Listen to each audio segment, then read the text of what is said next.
നമുക്കിപ്പോൾ മഹേഷ് പണിക്കർ ശില്പി ഇപ്പോൾ ടെലിഫോൺ ലൈനിലുണ്ട്. നമസ്കാരം ശ്രീ മഹേഷ് പണിക്കർ. ഇപ്പോൾ നേരത്തെ മഹേഷ് പണിക്കരാണ് ഇങ്ങനെ ഒരു സംശയം ആദ്യം തുടക്കമിട്ടത് വാജിവാഹനവുമായി ബന്ധപ്പെട്ട്.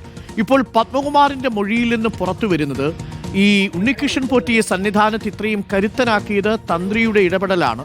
സ്പോൺസറുകാരുമായിട്ടും മറ്റും തന്ത്രി ഉണ്ണികൃഷ്ണൻ പോറ്റിയുമായിട്ട് സംസാരിച്ചിട്ടുണ്ടെന്നാണ് മനസ്സിലാക്കാൻ സാധിക്കുന്നത്.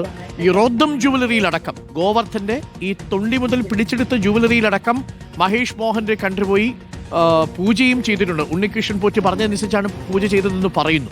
അപ്പോൾ ഈ ഇടപെടലുകളിൽ ഒരു ദുരൂഹതയുള്ളതായിട്ട് താങ്കൾക്ക് തോന്നുന്നുണ്ടോ തന്ത്രിമാരുടെ ഇടപെടലുകളിൽ? തീർച്ചയായിട്ടും. കാര്യം തന്ത്രിമാരുടെ ഒരു സപ്പോർട്ട് ഇല്ലാതെ ഈ വക കാര്യങ്ങളൊന്നും അവിടെ നടക്കത്തില്ല. കാര്യം ഉണ്ണികൃഷ്ണൻ പോറ്റിയെ തന്ത്രിയുടെ ബിനാമിയാണ് ഉണ്ണികൃഷ്ണൻ പോറ്റി. അതാണ് അതിന്റെ കറക്റ്റ് വാക്ക്. കാര്യം ഉണ്ണികൃഷ്ണൻ പോറ്റിയെ വെച്ചിട്ടാണ് അവർ ഈ കാര്യങ്ങളൊക്കെ ഓപ്പറേറ്റ് ചെയ്തിരിക്കുന്നത്. അതിന്റെ തെളിവുകളാണ് ഇപ്പം നമ്മുടെ മുമ്പിൽ ഇങ്ങനെ വന്നുകൊണ്ടിരിക്കുന്നത്. കാര്യം മറ്റേ ഈ റോത്തം ജ്വല്ലറി പോയെന്ന് പറയുന്ന കേസൊക്കെ അതിന് മുമ്പ് 5-6 ബാംഗ്ലൂർ അതിന് മുമ്പ് ദിവസങ്ങളിൽ പോയിട്ടുണ്ട്. അതുകൂടെയൊക്കെ അന്വേഷിക്കുമ്പോൾ ഇതിന്റെ ഈ വിൽപ്പനയുടെ കറക്റ്റ് രീതികളൊക്കെ ഇതിനകത്ത് ഇനിയും തെളിയിക്കപ്പെടാനുണ്ട്. അതപ്പോൾ അവരുടെ ചോദ്യം ചെയ്ത് അവരുടെ മൊഴിയൊക്കെ എടുത്ത് ഏതൊക്കെ വീടുകളിലാണ് പോയത് എന്നൊക്കെ പരിശോധിക്കുമ്പോഴേ അതിന്റെ വ്യക്തമായ ഒരു ചിത്രം നമുക്ക് ലഭിക്കത്തുള്ളൂ.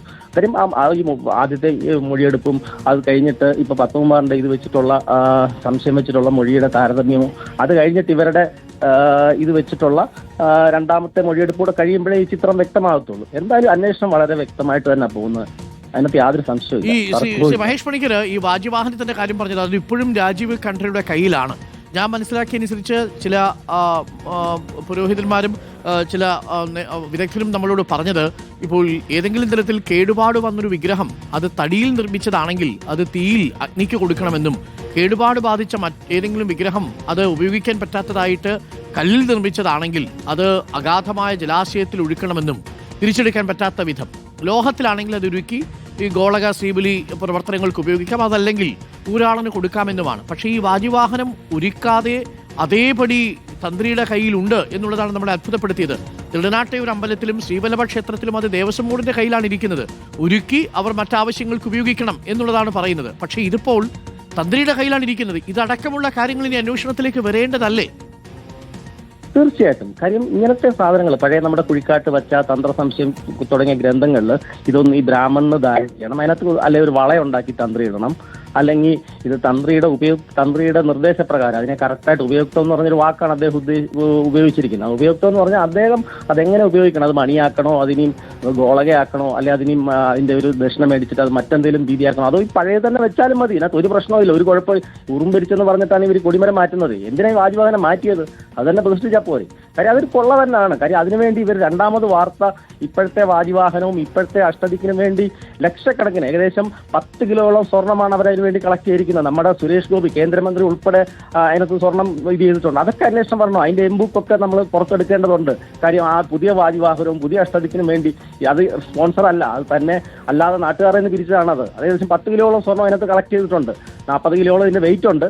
അതിനകത്ത് 10 കിലോളം സ്വർണ്ണം അവർ കളക്ട് ചെയ്തിട്ടുണ്ട്. അതെവിടെ പോയി? അതൊക്കെ മൊത്തം അടിച്ചു മാറ്റിയതായിരിക്കും. അപ്പൊ അത് മാറ്റണമെങ്കിൽ ഇവർക്ക് ഇത് പഴയത് മാറ്റിയേ പറ്റൂ. പഴയതിന് എന്ത് കേടുണ്ടായിട്ട് അത് മാറ്റിയത്? ഇപ്പം കട്ടള മാറ്റി വാതിൽ മാറ്റി ഒക്കെ അതിനകത്ത് കേടുപാടുകളാണ് പറയുന്നത്. പക്ഷേ ഈ പഴയ വാജിവാഹനത്തിന് എന്താണ് കേട്?